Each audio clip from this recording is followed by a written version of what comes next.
لي مما جعلني أشعر بنفسي وأنا غير مستحق لهذا الاحترام. كذلك نفس العلاقة الطيبة بيني وبين فضيلة الشيخ عبد الحميد يوسف منصور الذي يسكن الآن بالعجم. ليس بيننا إلا حب ومعروف وإخاء وألفة وتعاطف. كذلك بين شيخ فاضل أعتبره من حيث سنه أو من حيث سنه ابنا من أبنائي، ولكنه يصلح أن يكون مرجعا بالنسبة لي، وهو الشيخ محمد سكر.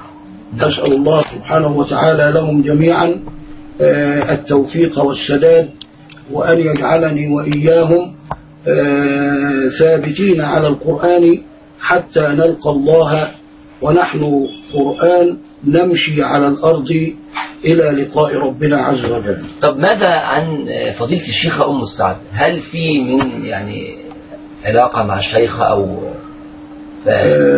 كانت هناك علاقة بيني وبين زوجها الشيخ محمد فريد نعمان رحمه الله، حين توفاها الله مما جعلني أظن ظنا حسنا بها أن الله أكرمها لأنها توفيت بين النصفين من شهر رمضان، وكانت شيخة فاضلة، كانت ملمة بالعشرة من طريقي الشاطبية والدرائر. هل لك علاقة بفضيلة الشيخ الأستاذ الدكتور أحمد عيسى المعصراوي شيخ عموم المقارئ المصرية؟ يحبني وأحبه، وبيننا احترام متبادل، وحيث يقذفني بالاحترام ويغرقني فيه أجد نفسي في دوامة من الاستحياء، لأنني أراني غير مستحق لهذا الوقار الذي يضعني الشيخ فيه. ختاما فضيلة الشيخ، أود من فضيلتك كلمة توجهها لجميع قراء القرآن الكريم في العالم الإسلامي. نعم، أقول لهم أنا بهذا الكلام الذي مضى لن أقصد تجريحا لأحد، ولكنها غيرة على كتاب الله عز وجل، فأريد منهم أن يلتزموا حتى لا تحبط أعمالهم، وأن أهل القرآن هم مصابيح الله في الأرض، إذا مات أحدهم انطفأ مصباح. وقد ورد في الأثر أن الملائكة يستضيئون بضياء المساجد وضياء حملة القرآن كما تستضيئون بالنجوم والكواكب. كلمة أخيرة إلى الذين يقرؤون، من يتصدرون الإقراء ومنهم من يقرئ وهو في حالة النوم. إن لي عند الناس إشاعة تجعلني مخيفا بالنسبة لهم، وذلك أنا لست وحشا، ولكنني قبل أن أكون شيخا أنا أنصب نفسي بمنصب الأبوة وأنا جالس أمام الطالب، فإن أباه يجعله بين يدي أمانة، وأنا أتصرف معه كما لو كنت والده.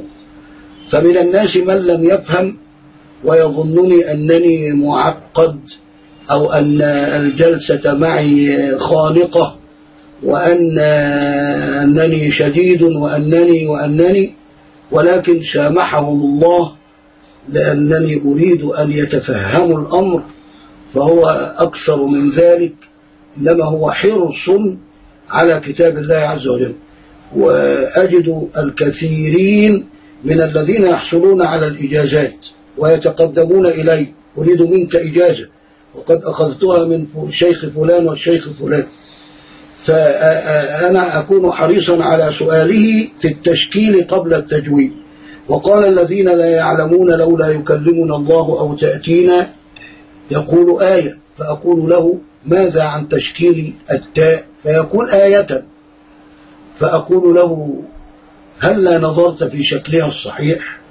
فيحتج بأن عليها علامة وقف لازم أو علامة قلي أو ما إلى ذلك. طب هل وضعت هذه العلامة وحالت بينك وبين معرفة شكلها؟ فيقول لا. أقول إن أردت أن تقرأ عندي فإني أريد أن أمشي معك من أول همزة أعوذ إلى سين من الجنة والناس إن كان لي أجل، وإلا فلا. حتى من ضمن إمام مسجد في صلاة القيام يسمى بالشيخ حاتم فريد، يصلي في كل رمضان خلفه حوالي 1,000,000 نسمة، ويعني تشرفت بوجوده عندي في بيتي، وقد راجعت له الختمة لحفص وشعبة وكلاهما عن عاصم، وكان قد خوفه الناس مني فقال لي بالحرف الواحد لقد كنت خائفا منك ولكني ما وجدت منك إلا أبوة رحيمة ودعا لي بالخير. يعني أختم معك بسؤال الذين يقرؤون وهم في حالة النوم. لا بد من استحضار القلب في قراءة القرآن كما يجب استحضار القلب في الصلاة، لأن من أراد أن يكلم الرحمن فليقرأ القرآن، ومن أراد أن يكلمه الرحمن فليقرأ القرآن أو يصلي.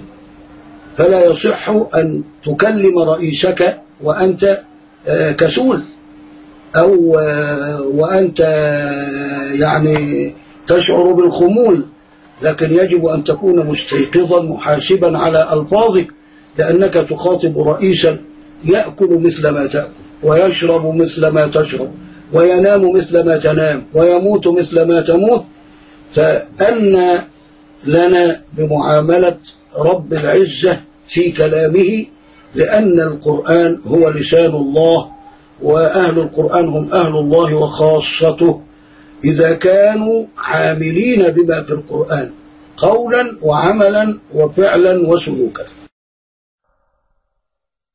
واتل ما أوحي إليك من كتاب ربك لا مبدل لكلماته ولن تجد من دونه ملتحدا.